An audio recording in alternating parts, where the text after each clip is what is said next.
Traders, kembali lagi bersama podcast M-Trade. Kali ini bersama saya Coach Merlin yang sehari-harinya nih mengajar, mengedukasi teman-teman semua, khususnya untuk member-member VIP M-Trade nih. Nah, kali ini di tengah-tengah kesibukan market ini, kita teman-teman pemula juga pasti bingung kan? Lebih duluan technical dulu atau fundamental dulu sih? Banyak juga perdebatan nih.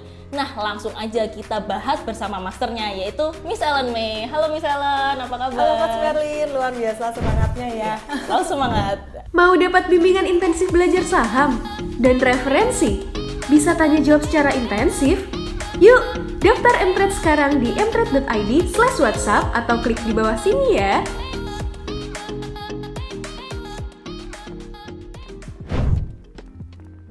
Tanpa berlama-lama lagi nih ya, Miss Ellen ya, saya mau mengajukan satu pertanyaan nih yang banyak banget ditanyain teman-teman di luar sana. Kalau mau trading saham nih, lebih baik yang perlu kita pelajarin itu technical dulu atau fundamental dulu sih, Miss?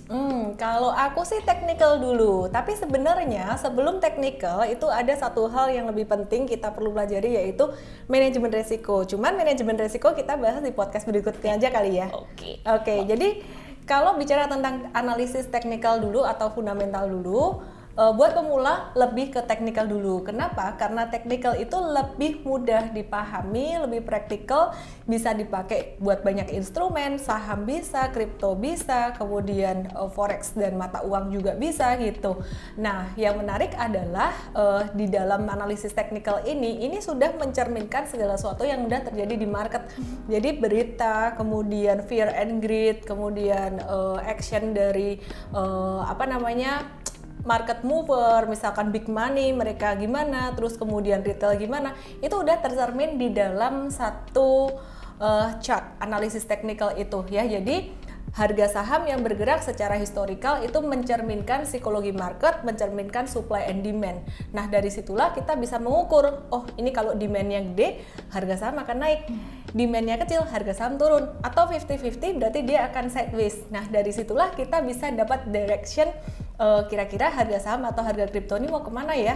Meskipun teman-teman sebenarnya nggak paham loh, beritanya apa sih, rumornya apa sih, itu yang menarik. Bener banget nih, dan terutama trader juga ya Miss ya, harus paham juga analisis teknikal ya. Wajib, kalau trader wajib. Kalau investor mungkin masih nggak wajib.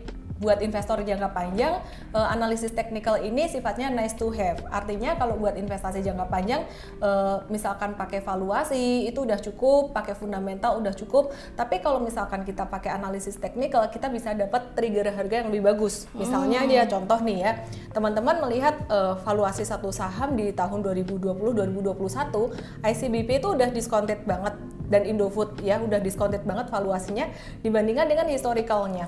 Nah, di sini kita lihat, wah udah single digit nih PI-nya gitu.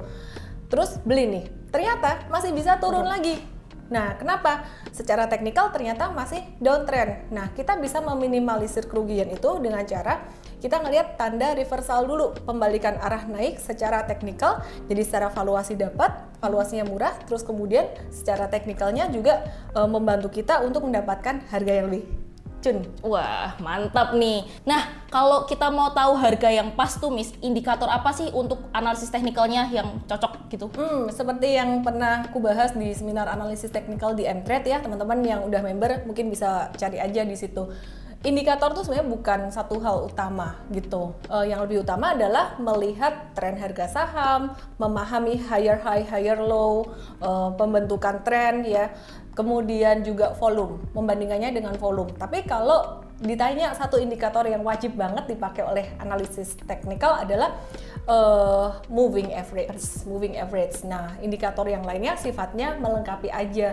Misalkan osilator, ada RSI atau MACD, stokastik, itu sifatnya melengkapi aja. Jadi nggak pakai itu pun juga nggak apa-apa, bisa. Ya, nah itu tadi juga kita udah bahas ya mesti seminar kemarin itu, teman-teman bisa langsung aja download aplikasi M-Trade, dan itu juga udah ada seminar-seminar rekaman hasil seminarnya gitu teman-teman. Nah, untuk selanjutnya nih Miss, kan tadi udah dibahas juga untuk analisis fundamental ini, perlu nggak sih analisis teknikal? Perlu katanya, perlu kan? Nah, ini bisa nggak sih Miss kalau mau awalnya teknikal nih, awalnya kita beli untuk trading, ternyata P-nya murah, terus kita jadi investasi gitu, bisa nggak Miss? Awalnya untuk trading kemudian kepikiran untuk investasi karena pertimbangan PI murah. Itu jarang terjadi. Biasanya yang terjadi di teman-teman trader ini adalah trading terus gak mau cut loss, rugi, terus nyangkut, akhirnya jadi investasi kecelakaan atau investasi dadakan gitu. Karena yang namanya trader biasanya kalau jiwa trader lihat cuan, untung itu ya biasanya mereka akan profit taking gitu. Dan saya sarankan sih memang plan itu dari awal udah dipisahkan di 2 portofolio ya, 2 account kalau bisa. Jadi account trading dan juga account investing ini mesti dibedain gitu. Jadi goalnya misalkan nih beli satu saham yang sama, saham A di account A untuk investing, saham A ini juga ditradingkan di account yang kedua gitu. Nah jadi memang perlakuannya berbeda, yang buat trading kalau cuan bungkus, kalau yang buat investing dia mau naik mau turun biarin aja selama fundamentalnya masih bagus dan juga PI-nya masih oke. Valuasi ya, nggak melulu tentang PI. Iya bener banget, karena kalau kita jadiin satu mesti kita gemes nih mau jualan, mau beli lagi gitulah. Jadi teman-teman emang ini tips dari Miss Ellen juga kalau kita bisa pisahkan portofolio gitu. Nah yang terakhir nih, untuk trader apa aja sih Miss poin penting untuk analisis teknikal? Prinsip terpenting dalam analisis teknikal yang pertama adalah menentukan tren ya. Jadi selain menentukan tren, yang kedua menentukan kekuatan tren. Dan yang ketiga menentukan volatilitas. Dan yang terakhir bisa dibilang ini part of technical, bisa dibilang enggak, kita lihat likuiditas sahamnya. Gitu. Jadi kalau yang pertama tren itu udah pasti. Kalau saham Indonesia kita kan maunya beli untuk naik ya, nggak bisa short sell. Jadi kita mesti cari saham-saham yang gerakannya ada tanda-tanda mau naik gitu. Terus kemudian kalau yang kedua kekuatan tren tuh artinya apa sih? Kadang-kadang meskipun satu saham trennya masih naik, tapi kekuatan naiknya tuh udah mulai rendah loh. Hal ini juga bisa diperlihatkan dari pola harga dan juga volume yang divergen. Jadi harganya naik terus, tapi volume transaksinya semakin turun. Nah itu nggak bagus. Sebenarnya itu tanda bahwa kekuatan dia untuk naik itu udah mulai lemah gitu. Terus kemudian yang ketiga volatilitas. Volatilitas ini penting banget diperhatikan, terutama untuk trader pemula. Nah, ada beberapa saham yang biasanya kapitalisasinya kecil, likuiditasnya kecil. Kalau ada yang borong dikit langsung naik, ada yang banting langsung dibuang barangnya langsung turun. Nah, be very careful dengan saham-saham seperti ini yang volatilitasnya naik turunnya tinggi banget. Sehari mungkin bisa sampai 10-20% naik terus turun lagi gitu. Nah, lihatnya dari mana? Kalau dari technical bisa dilihat dari ekor-ekor candle yang tinggi atau bisa juga dilihat dengan indikator Bollinger Band gitu. Oke, jadi terus yang keempat adalah likuiditas. Likuiditas itu artinya berapa banyak sih orang yang mentransaksikan ini.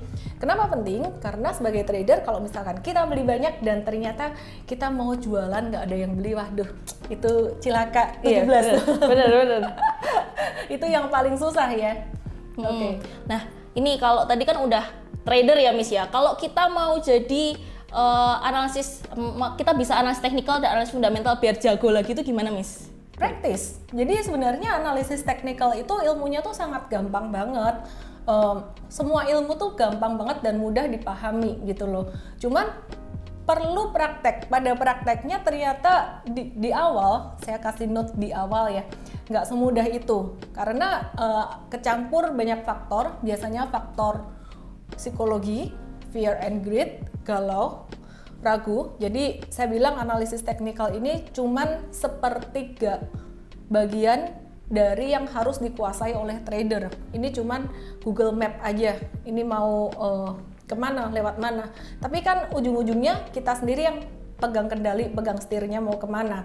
Nah, maka dari itu tadi di awal saya sempat bilang sebelum analisis teknikal harus ngerti dulu money management. Karena banyak orang mengambil keputusan itu jadi nggak objektif, jadi bias.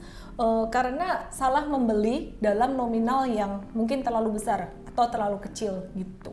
Oke, jadi praktis ya. Jadi kita harus melakukan action nih teman-teman.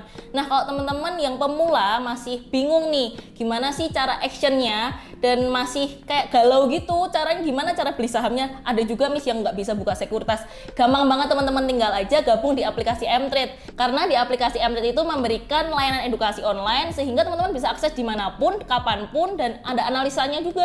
Jadi teman-teman bisa langsung study case gitulah ya Miss ya. Jadi langsung aja download aplikasi Mtrade dan join jadi user VIP Mtrade. Apalagi kalau jadi user VIP Mtrade dikasih tahu beli jualnya apa Nah, dan itu. alasannya apa. Enak toh? Itu penting banget. Oke, sekian podcast hari ini. Bye bye. Salam profit. Salam profit.